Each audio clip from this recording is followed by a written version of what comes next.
Welcome to the InfoWars Nightly News. This is a very special report. Joining me in studio now is musical icon and great patriot Billy Corgan of Smashing Pumpkins fame.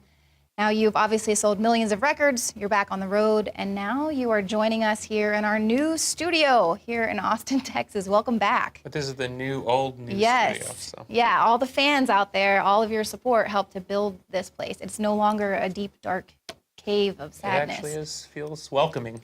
Where before it was sort of foreboding. Yes, very much foreboding, which could be fitting sometimes within the info war.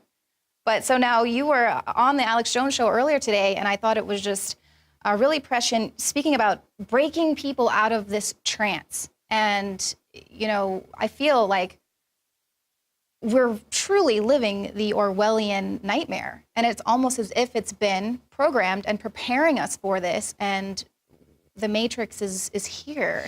Yeah, it's really bizarre to me because I grew up, I was born in 1967, and in school, at a very young age, we read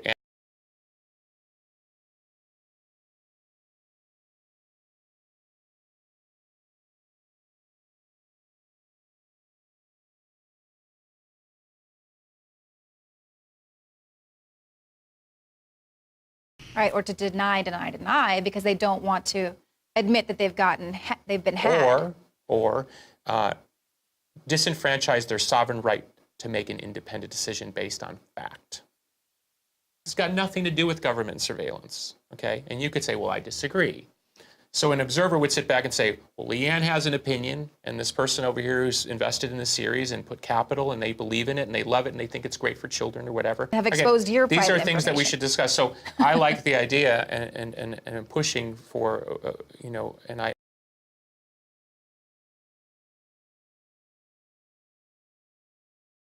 If you don't recognize the leverage that they're using, you ultimately come back to the same conclusion, which is they don't have power because they are not on the moral high ground.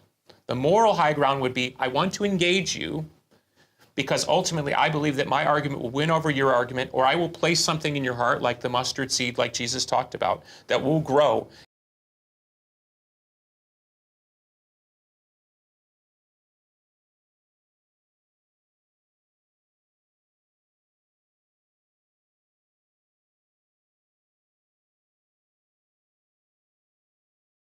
People wanting to take away what makes this country so great, and it gives them the right and the freedom to go out there and say whatever they want, and they want to now chip away at free speech, trying to say, well, it's offensive, and so should offensive speech, should you be allowed to do it?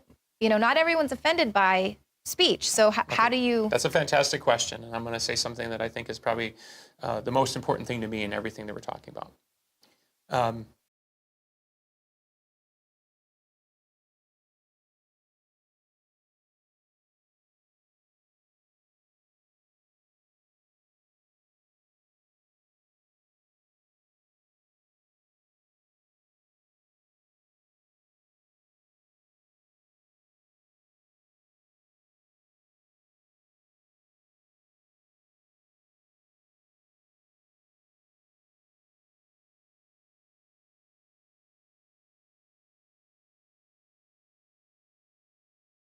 was like, wow, badge of honor. This is awesome.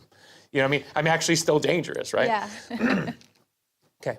To me, and I hope this makes sense because I'm rambling a bit, but the free speech line, without free speech, none of those arguments matter.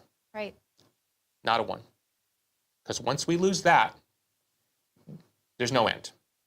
Once you cross that line, okay, you look at every totalitarian regime in the last 100-something years, who did they kill first? They kill the disabled. And who do they kill next? They kill the artists. Okay? Why are ideas, as John Lennon once sang, imagine, why are ideas so powerful? Because they are. They are the thing that cannot be defended against. An idea, a whisper, a rumor cannot be. No wall can stop the truth, right? So, no matter what side you're on, left, right, libertarian, you lose the free speech lane, it's over. Because we all lose. When you use the word liberty, most people don't find that word sexy. racist has a lot more ooh-ah to it than libertarian. Libertarian sounds like you're stuck on the back of a truck with Ron Paul and he's talking to you about Freedom. policy papers and freedom. It doesn't sound very exciting to me, okay? I tend to like the social argument. You have to start, this would be my argument, you have to start by identifying that the most powerful thing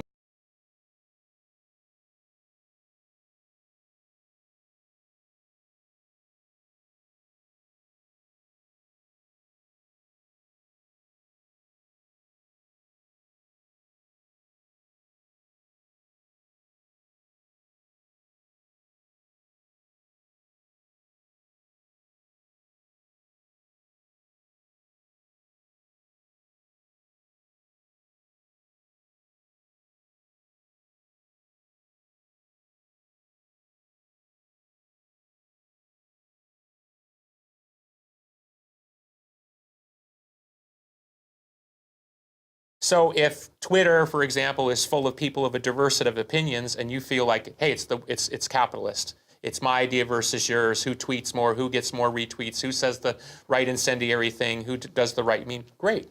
That's America, great. And I would only argue, where do you cross the line? And you see it all the time. I mean, InfoWars puts up articles. As somebody who's in the world, and I have to watch what I say, when you see a page that's literally, and the Facebook page is assassinate Donald Trump. So that's just another piece of information that may ultimately push me off Facebook, and I'm willing to take the commercial and public hit of not having that reach that I have to the 4 million plus people that follow us on Facebook, because at the end of the day, I as an American can't support that. So does it bother me? Yes. Do I have to have the argument in my head? Yes. To this point, I haven't made that decision. If you're not having that argument in your own head, then you're not participating. And then, to use Alex's term, you're just a drone who's just following around, and you're pretending you have no influence, and you do. And I think, too, it's really time for a lot of us who are libertarians and who are for freedom and who are concerned and we're not kind of in the trance. We do need to start coming together and working and setting up our own systems to counteract their systems that they have. That's why I would use the word empowerment. And having grown up and watched people die of AIDS and being part of that in my own particular way, I thought, good, great, you got what you wanted. Got to go on to the next thing, because it was about the identity of waving that particular flag. The victory was not in the thing. The victory was in the march. Yeah, being a part of that big movement. So understand, a lot of these trendies, the minute the thing gets boring or it gets too hard or it breaks down into policy, social movements are easy to begin.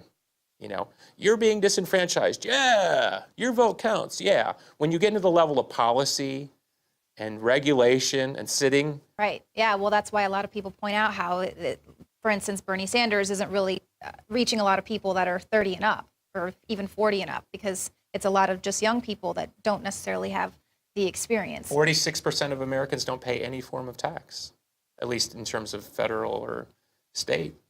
Of course. Free stuff, great. Give me more free stuff. Yeah. Sounds good. It sounds good to me. No freedom. That's why I'm for Bernie. Stuff. I want more free stuff. Yeah, exactly. Well, Billy, thank you so much for joining us in studio. This is kind of the first of a series of social, cultural breakdown we're going to be doing. It's the beginning of your own personal revolution. Yes, indeed. Our true individual ideas. Well, thank you so much. Thank you.